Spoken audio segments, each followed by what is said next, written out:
Aqui estamos, meus amigos, para o último capítulo do livro O Dom da Mediunidade. Um sentido novo para a vida humana, um novo sentido para a humanidade. Escrito pela doutora e pesquisadora Marlene Nobre. Queria que esse livro não acabasse, não é verdade? Tanto que a gente aprende por aqui. Considerações finais. Embora fosse desejável, não dá para abordarmos aqui, em continuidade e profundidade, assuntos importantes como o desenvolvimento, fracassos e sucessos da mediunidade, sob pena de reduzir-lhes o conteúdo demasiadamente. Esperamos poder fazê-lo em outra oportunidade. Aprendemos com os amigos espirituais que nossa mente é uma entidade colocada entre forças inferiores e superiores, com objetivos de aperfeiçoamento.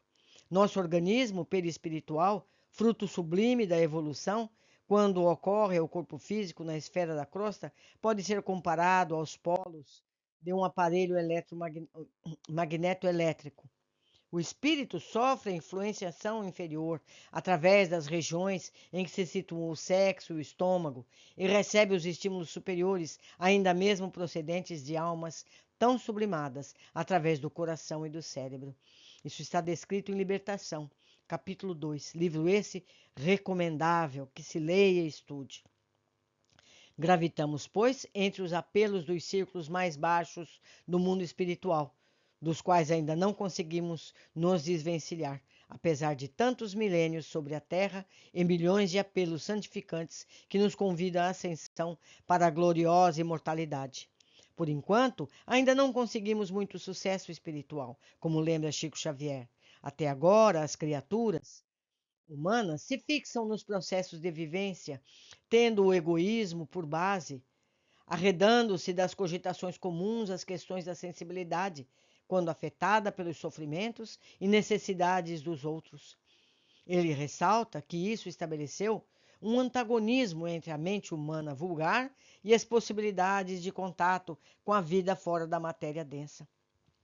Somente hoje, com a evolução das ciências psicológicas e com a liberação dos centros de certos preconceitos religiosos, a criatura reencarnada desfruta de mais facilidade para registrar as suas próprias impressões no campo medianímico. E as pesquisas e consultas fora do ambiente espírita propriamente considerado se avolumam atualmente em toda parte. Como exemplificou o próprio Chico Xavier, a primeira necessidade do médium é evangelizar-se a si mesmo antes de se entregar às grandes tarefas doutrinárias, pois de outro modo poderá esbarrar sempre com o fantasma do personalismo, em detrimento de sua missão. Isso está em Emmanuel, o Consolador, na questão 387. Para manter-se fiel aos ensinamentos de Jesus, o médium deve rechaçar, sobretudo, o elogio, procurando manter dentro de si mesmo a simplicidade e a perseverança do dever a cumprir. Nos livros do médium, no capítulo 20, no item 228, Kardec lamenta o orgulho que é despertado nos médiuns pelos que os cercam. Mais de uma vez deplorou os elogios dispensados a alguns médios com o intuito de os animar, de que redundam em porta aberta ao fracasso. Refere-se o codificador à necessidade das reuniões de estudo, que são de imensa utilidade para os médios, para aqueles, sobretudo, que seriamente desejam aperfeiçoar-se.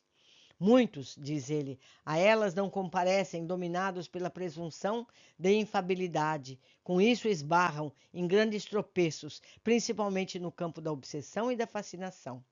Leiam isso no Livro dos Médiuns, no seu capítulo 29, item 329. O médium granjeará a simpatia dos bons espíritos, diz ele, na razão direta de seus esforços para afastar os maus, compreendendo a mediunidade como um dom outorgado para o bem, do qual de nenhum modo deve procurar prevalecer-se, nem apresentá-la como demonstração de mérito seu. Segundo o codificador, em O Livro dos Médiuns, no capítulo 20, item 229. O médio alcança as boas comunicações, tornando-se cada vez mais digno pela sua bondade, pela sua benevolência, pela sua modéstia. Sim, modéstia, porque estamos muito longe da evolução traçada por nosso Pai aos nossos espíritos ignorantes. Acompanhamos o instrutor espiritual Gúbio em sua orientação a André Luiz no livro Libertação. Nos lobos frontais, André, historização fisiológica de centros perispiríticos importantes, repousam milhões de células à espera para funcionar no esforço humano no setor da espiritualização. Nenhum homem ou mulher dentre os mais arrojados pensadores da humanidade, desde o pretérito até os nossos dias, logrou jamais utilizá-las na 10ª parte. São forças de um campo virgem que a alma conquistará não somente com a continuidade evolutiva, senão também a golpes de autoeducação, de aprimoramento moral e de elevação sublime. Tal serviço, meu amigo, só a fé vigorosa e reveladora pode encentar como indispensável lâmpada vanguardeira do progresso individual. Tomemos como base essa necessidade de autoeducação e aprimoramento, recordando, sobretudo, o extraordinário talento que nos é concedido com a mediunidade conforme o texto sublime. Os médiuns são os intérpretes dos espíritos, suprem nestes últimos a falta dos órgãos materiais pelos quais transitam suas instruções. Daí vem o serem dotados de faculdades para esse efeito. Nos tempos atuais de renovação social, cabe-lhes uma missão especialíssima. São árvores destinadas a fornecer alimento espiritual a seus irmãos. Multiplicam-se em número para que abunde o alimento. Há-os por toda parte, em todos os países, em todas as classes da sociedade, entre os ricos e os pobres, entre os grandes e os pequenos, a fim de que nenhum ponto faltem, a fim de ficar demonstrado aos homens que todos são chamados. Se, porém, eles desviam do objetivo providencial a preciosa faculdade que lhes foi concedida, se a empregarem em coisas fúteis ou prejudiciais, se as põem a serviço dos interesses mundanos, se em vez de frutos sazonados dão maus frutos, se recusam a utilizá-la em benefício aos outros, se nenhum proveito tiram dela para si mesmos, melhorando-se, são quais figueira estéril. Isso está no Evangelho segundo o Espiritismo, no seu capítulo 19, item 10. Ao longo desse estudo, compreendemos que o valor mais alto nas páginas reveladas pelos espíritos superiores é a necessidade de conservar o Cristo no coração e na consciência, para que não fiquemos desorientados ao toque dos fenômenos.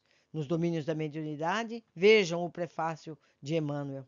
Instrumento de Deus por excelência, Jesus utilizou-se da mediunidade para acender a luz da sua doutrina de amor, restaurando enfermos, pacificando aflitos. Em muitas ocasiões, esteve em contato com os chamados mortos, alguns dos quais não eram senão almas sofredoras e vampirizarem, obsediados de diversos matizes.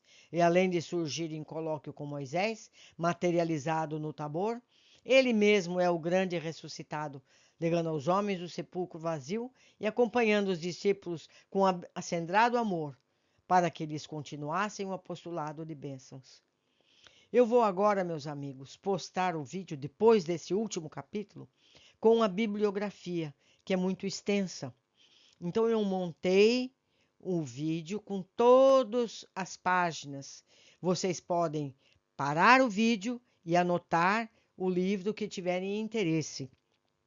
E mais uma vez me ponho à disposição. Eu estou disponível.